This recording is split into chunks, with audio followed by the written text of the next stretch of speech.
কেন দেখি, কে দেখায়, এবং দেখার পরে কি করণীয়, এটা আল্লাহ মানুষকে এইভাবে সৃষ্টি করতেন যে যা যা করবে দেখবে তার মধ্যে একটা স্বপ্ন আল্লাহ এইভাবে সৃষ্টি করতেন। স্বপ্নের 3 রকম জিনিস সামনে আসে। এক নম্বর সারাদিন গবেষণা করে, ওটা আবার স্বপ্ন দেখে। সারাদিন যা নিয়ে গবেষণা করে, ওটা আবার স্বপ্ন দেখে। এগুলো অর্থ নেই। আর একটা শয়তানে দেখায়, তাকে প্রেশান করা যায়। দুশ্চিন্তা ফেলতে পারলে আমল ছুটে দেয়, আমল ছুটে দেয়। আর একটা আছে আল্লাহর পক্ষ থেকে দেখানো হয়, তার চিন্তারিকে মজবুত করার জন্য। এটা সাধারণত নিজেরা বোঝা যায় না, কানে আলেমের কাছে পেশ করলে উনি বুঝবেন 3 প্রকারের কোনটা এটা। বলা যে ডাক্তার কাছে বলো না, জ্ঞানী লোক ছাড়া ডাক্তার কাছে বলো না, যেটা উল্টা ব্যাখ্যা দিয়ে দেয়, ওইটির ভাষা কিন্তু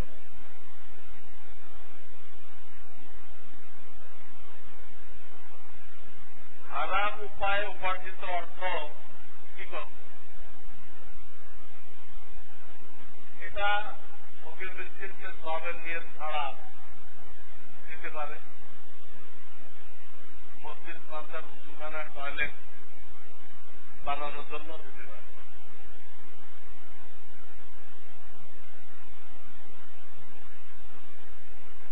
বাবার আগে যদি ছেলের মৃত্যু হয়,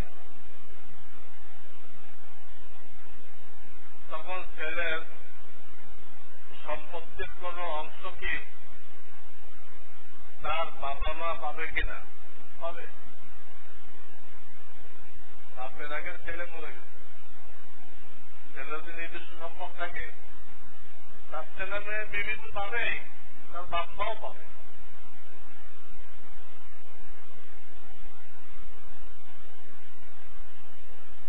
জনৈক লোক থেকে শুনলাম ওমর রাদিয়াল্লাহু তাআলার যুগে ওলামাদের হাতে ২৫০০ কর্মস্থান ছিল। এখন হাতে গোনা কয়েকটা কর্মস্থান ওলামাদের হাতে রয়েছে। প্রশ্ন হচ্ছে এ কথা ঠিক কিনা? ২৫০০ কর্মস্থান ছিল, এই মর্মে কোন হাদিস আমার জানা নেই। আর এখন যদি হাতে গোনা কয়েকটা আছে, এই পরিমাণ লোক আমরা পাইছি কিনা?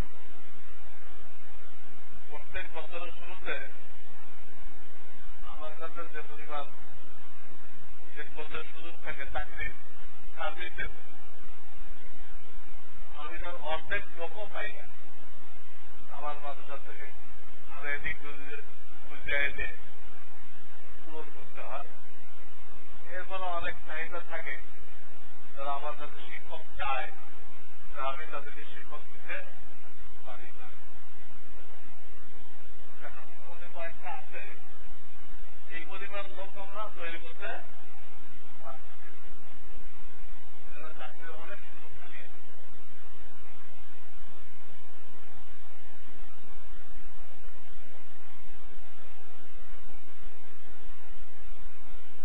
ওলামারা কি শুধু মসজিদ মাদ্রাসা দিয়ে থাকবে? অন্য কাজও করতে পারবে, সাংবাদিকতা, রাজনীতি, সমাজসেবা, ডাক্তারি, জাতি গঠনের কাজ। জাতি গঠনের কাজ তো একমাত্র ওলামারা করে, যার খবর আর কেউ জানে না জাতি কি গঠন। হোয়াট ইজ জাতি? জাতি কি? আমাদের খুলনা জাতি বলে সুপারি কাটে দেয়, ওইটাকে বলে না।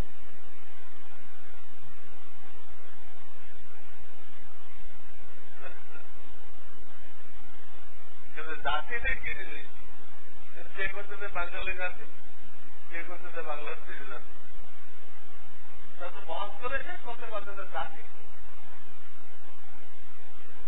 জাতি যে মুসলমান এটাও জানে না। মুসলমানের ছেলেরা বলতেছে জাতি হলে আমরা বাঙালি, হিন্দু হয়ে গেছে, বাঙালি মানে তো হিন্দু। সেজন্য বলতেছিলাম জাতি কি আর জাতি গঠন কি, ওলামা ছাড়া কেউ কিছু জানে না। আপনারা যা জানেন সব ভুয়া, নাকি আরবি বলে না একটা বিষয় কিচ্ছু না,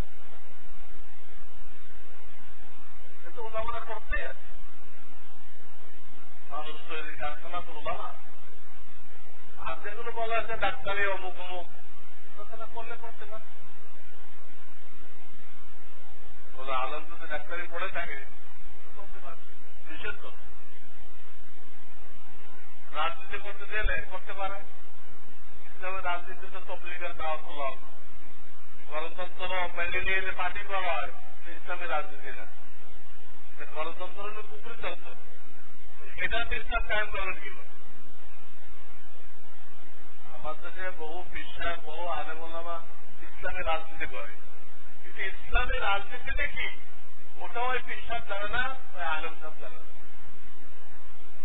সে গণতন্ত্র থাকবে, গণতন্ত্র মানলে তো ইসলাম থাকবে না, আমাদের ইসলামী হবে কেন?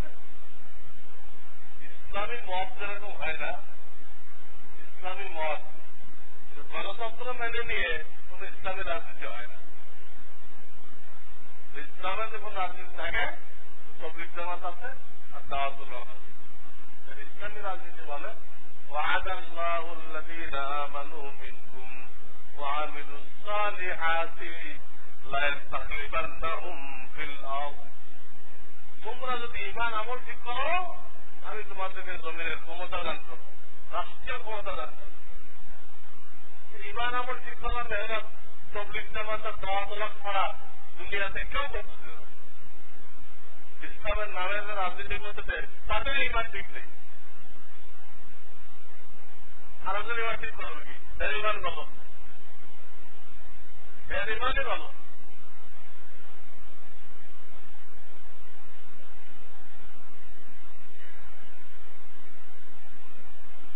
আমাদের এক নিকটাত্মীয় প্রায় আমাদেরকে দাওয়াত করেন, তবে আমাদের মতে ওনারা ব্যাংকে টাকা জমা রেখে সুদ গ্রহণ করেন। এই সুদ তাদের পারিবারিক উপার্জনের বিশেষ উৎস। এমন অবস্থায় তাদের দাওয়াত কবুল করা যাবে কিনা? যাবে না। তাদের হাতিয়া কবুল করা যাবে কিনা? তাও যাবে না। এতটুকু দেখতে হবে, সুদ দিচ্ছে, এতটুকু দেখতে হবে তাদের হালালটা বেশি না হারামটা বেশি। একটা সুরতে শুধু দাওয়াত হাতিয়ে নেওয়া যাবে যে হালাল বেশি, হালালের পরিমাণ বেশি, আর দুই সুরতে নেওয়া যাবে না। হালাল হারাম 50-50 আপনার ধারণায় আপনাদের অ্যাকুরেট বের করতে পারবেন না। আপনার ধারণায় যদি হালাল হারাম 50-50 হয়, অথবা আপনার ধারণায় হারাম বেশি হয়, এই দুই অবস্থায় আপনি দাওয়াতও খেতে পারবেন না, দিয়াও নিতে পারবেন না। রক্তের সম্পর্কে আত্মীয় হয়, তাদের দাওয়াত কবুল না করলে তারা মনক্ষুণ্ণ হয়। রক্তের সম্পর্ক রক্ষা করার থেকেও আল্লাহর সাথে সম্পর্ক রক্ষা করা বেশি জরুরি। রক্তের সম্পর্কে যে বন্ধন, এর থেকে আল্লাহর সাথে আল্লাহর যে বন্ধন আরো জরুরি, আরো মজবুত। আল্লাহ তার নাফরমানি করে আপনাকে ওইটা রক্ষা করতে বলেন, তাকে মশলা বুঝাই বলেন, পরিষ্কার বলেন, তার করতে চান ভালো কথা, তোমাদের হালাল ইনকাম থাকে, ওই পয়সা দিয়ে আমাকে খাও, ওই পয়সা দিয়ে আমাকে খাও। হারামটা খাওয়া যাবে। তাদের সেরা তো ব্যাংকে চাকরি করে, কিন্তু তারা বাপের থেকে বাড়ি পেয়েছে, বাড়িতে ভাড়া পায়, তো বাড়িতে কি পায়? ভাড়ার টাকাটা আপনাকে দেওয়া সহজ। হ্যাঁ, বলতে হবে, আপনার সমস্যা তাকে বলতে হবে। রাজনীতি কুকুরনীতি এ কথা ঠিক কিনা? রাজনীতি কুকুরনীতি আমি বলি নাই বলবো,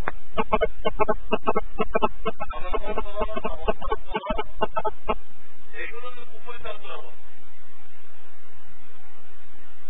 আর বলছেন ইসলামী রাজনীতি থাকলে সেটা তবলিগের দাওয়াত হলো, রাজনীতি তো স্বীকার করলো, কিন্তু সেটা ঈমান আর আমলের মেহনত, বাকি করা না।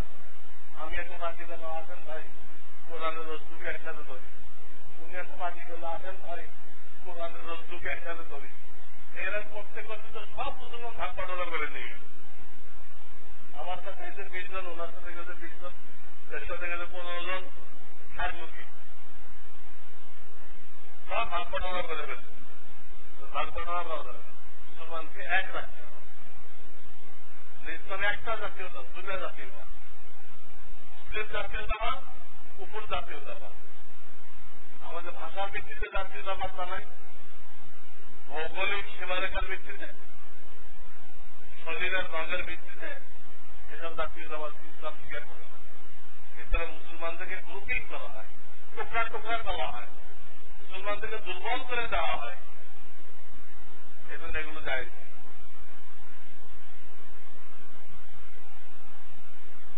ওটা হয়ে গেছে।